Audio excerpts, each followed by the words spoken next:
Olá pessoal, tudo bem? Aqui é o professor Juvenal e hoje quero convidar vocês para embarcar numa viagem até a Itália do Renascimento e conhecer um pouco sobre o pensamento desse que foi um dos maiores filósofos políticos da história. Se não o maior, o que é mais incompreendido, o mais polêmico e o mais falado. O nome dele, Nicolau Maquiavel.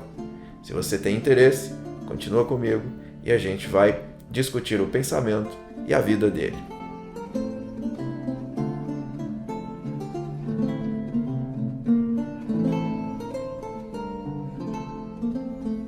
Como nós tínhamos já falado em outras ocasiões, offline, com os alunos do cursinho, e agora abrindo para todo mundo, Nicolau Maquiavel é talvez o filósofo mais polêmico da história.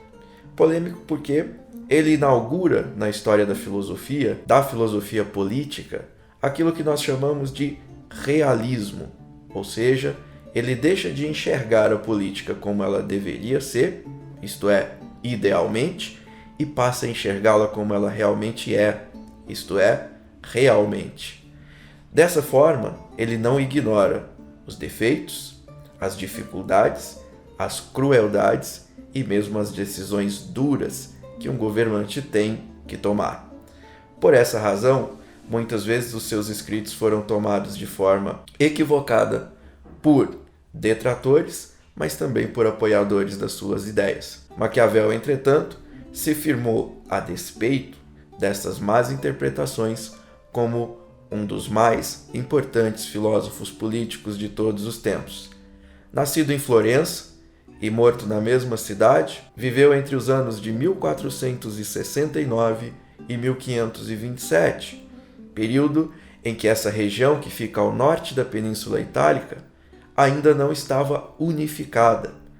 Florença, a região de Florença, vivia como uma república e o restante da Itália estava dividido entre ducados, estados papais e outros, governados por mercenários chamados de condottieri. A obra mais importante de Maquiavel, O Príncipe, que é aquela talvez mais cobrada nos vestibulares e no Enem, ao lado de Mandrágoras, uma peça de teatro, e A Arte da Guerra, não confundir este livro, A Arte da Guerra do Maquiavel, com outro livro também muito famoso que leva o mesmo nome, A Arte da Guerra, escrito por Sun Tzu. Esse livro, O Príncipe, ao qual me referia inicialmente, é o que vai conter o corpo das análises mais importantes sobre as quais iremos conversar nesta aula. As propostas do Maquiavel falavam, em primeiro lugar, da necessidade de unificação.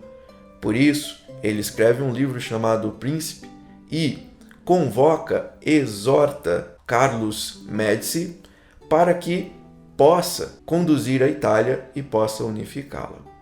É ainda um pouco confuso se ele escreveu realmente essa obra para o príncipe ou se ele escreveu esta obra usando a figura do príncipe de forma alegórica. Certo, contudo, é que, durante o texto, ele se coloca a refletir sobre os seguintes elementos. Primeiro, em política, no mundo real, é preciso enxergar que, quando existe um propósito justo, os meios para alcançar este propósito justo, independente de quais meios sejam, são também justos.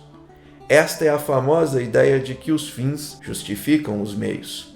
Assim, então, diz o próprio Maquiavel, lá na introdução do seu livro, um príncipe que conquistou o poder, matando o seu próprio irmão e assumindo o trono no lugar dele, veio a fazer um principado bom e trouxe tempos de paz para o seu povo. Deste modo, matar o irmão e tomar o trono não foi uma atitude ruim, porque o propósito a que ela serviu foi justo. Isso acontecerá no dia a dia dos principados. Ações que demandam decisões difíceis, decisões duras, devem ser tomadas. Mais do que isso, diz o Maquiavel, o príncipe deve ser alguém que demonstre para as pessoas ser piedoso, bondoso e alguém acolhedor, quando, nos bastidores, por trás, deva ser capaz de cometer as maiores atrocidades e crueldades, caso seja necessário, isto é, caso seja necessário para o principado. Outra questão importante que aparece no livro O Príncipe. Maquiavel diz: o povo costuma ter memória curta. Por isso, a bondade, o bem, deve ser dado aos poucos e a maldade deve ser dada de uma única vez. Se uma decisão dura deve ser tomada, se alguma coisa que seja má para o povo deve ser feita, que ela seja feita de uma vez só. Amanhã ou depois o povo esquecerá. O bem, entretanto, deve ser repartido em pequenas partes, para que as pessoas nunca se esqueçam que o príncipe é bom. Outra lição importante que aparece no livro O Príncipe. Entre ser amado e ser temido, é melhor ser temido do que ser amado. As pessoas deixam de agir, se acovardam muito mais quando estão com medo do que apresentam reservas em agir diante ou contra um príncipe porque o amam.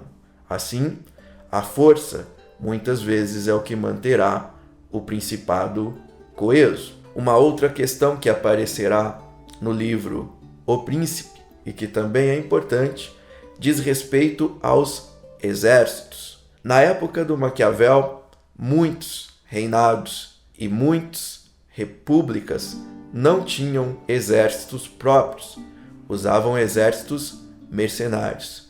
Maquiavel observa que sem um exército próprio não é possível fazer um principado forte. Por isso, no livro, ele exorta ao príncipe para que tenha um exército próprio e assim consiga manter a força do seu reino. Um último ponto importante, que também está no livro O Príncipe e que importa para o período que Maquiavel escreveu, é o fato de que ele subordinava o poder eclesiástico ao poder civil no âmbito do governo, e isso gerou fortes problemas com setores da igreja. No século seguinte, os teatros ingleses chegaram a associar a figura de Maquiavel, inclusive, ao diabo. Então, vejam que há uma tradição confusa e torta a respeito das ideias e da pessoa dele. Mas, sem dúvida, é um pensador o qual a gente deve, no mínimo, conhecer. Ao final dessa aula, espero que vocês se sintam motivados, se sintam motivadas a conhecer um pouco mais sobre o pensamento dele. Deixarei aqui na descrição do vídeo alguns links de internet com informações sobre a vida, o pensamento dele, a obra O Príncipe e outras obras importantes que ele escreveu. A Arte da Guerra, As Mandrágoras, como falei, além de uma obra sobre Tito Livio, que é uma das maiores influências sobre o pensamento dele. Por hoje é só, um abraço a todos e a todas, nos vemos de volta em mais uma aula.